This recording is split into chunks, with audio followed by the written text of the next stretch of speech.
Hey, what's going on, guys?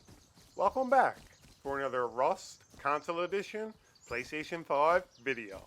This gameplay takes place the morning after the Force Wipe for the official release of Rust Console Edition. That was 3 days into the release of Rust Console. Force Wipe actually took place, it was like midday, so it's not even a full day has passed since the servers as wiped when I actually discovered this on the server. So this is what I found at this Zerg base the very early morning after the wipe. So this is how fast this Zerg progressed. I'd like to know how many of them there are. I mean, this is ridiculous. It's disgusting, actually, looking at this from a solo's perspective. I wanted to make this video just to show you guys the dominance from a Zerg clan and how they could actually dominate the server so quick and fast after a wipe. These guys, they could have taken over the server easily with the resources that they had gathered and planted so quickly, as you see here in this video. I wish I wasn't recording at the beginning when I actually discovered this. This field you see here was completely full of cloth. From side to side, I could not see the ground. I was walking on the cloth when I was harvesting it. I harvested maybe 2/3 of it or 3/4, the majority pretty much, and I started to feel really greedy and gross. And I said, well, I better take this back home before I get shot and lose it all here. So I went and depulled what I had and came back for the rest.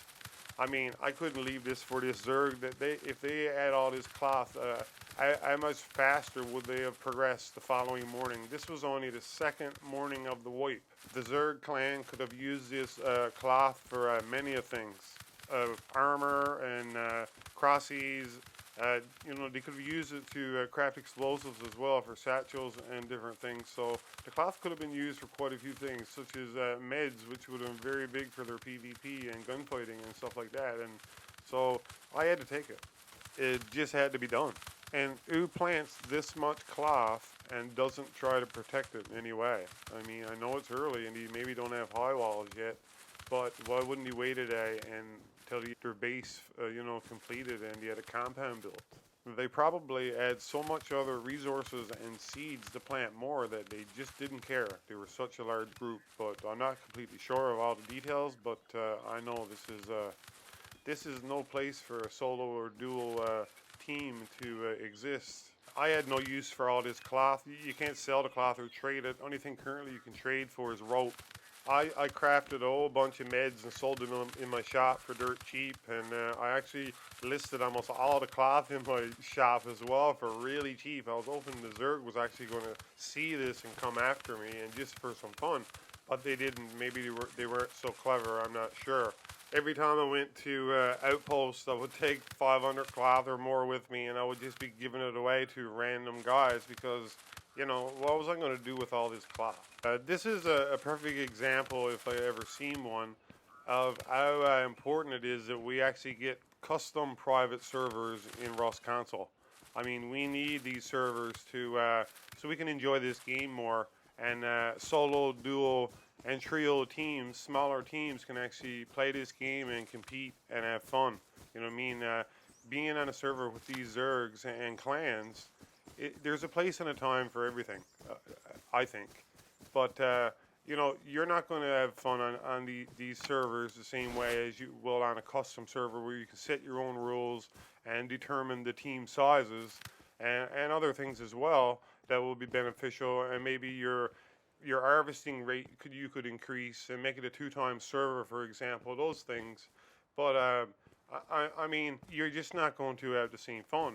These guys are going to dominate you, and how toxic Rust currently is already on console. I mean, you kill one of these guys even by mistake, and these Zergs, well, they're going to turn around and they'll have your doors blown off within an hour or less.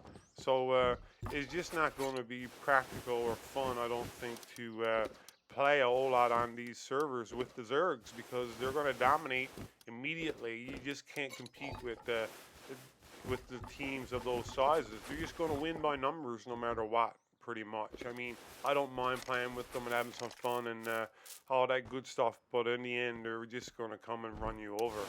So unfortunately, the wait was over for me. I was called back to work and only had a very short time to play on this wipe after the forced wipe happened, and took away my 3 hour days of grinding. Now I didn't care about the early start. I just wanted to play the game early. I didn't care about getting a head start on anyone. That's not why I purchased the Ultimate Edition. I purchased it because I'm a content creator and I wanted to have access to all aspects of the game. At this point, I just gathered up what explosives I had in my base, and I said, I'm going to go pay these guys a final visit. I was expecting to see a compound with eye walls that I was going to blow down and go in and take their cloth again, but there was no cloth. So I just threw some satchels at their doors and hoped for the best, but they all showed up quickly and put an end to me. But it was all good fun, and I really enjoyed the first wipe on Rust Console Edition, and I'm looking forward to many, many more to come. Okay, guys, I hope you enjoyed this video. It was a bit of a different video. I just want to show you guys what I have found there, and I'm looking forward to these private servers certainly in the very near future. Hopefully, Double 11 can get it done for us. Okay, guys, hope you enjoyed. Don't forget to leave a like if you enjoyed this video. And we'll see you guys in the next one. Take it easy, guys.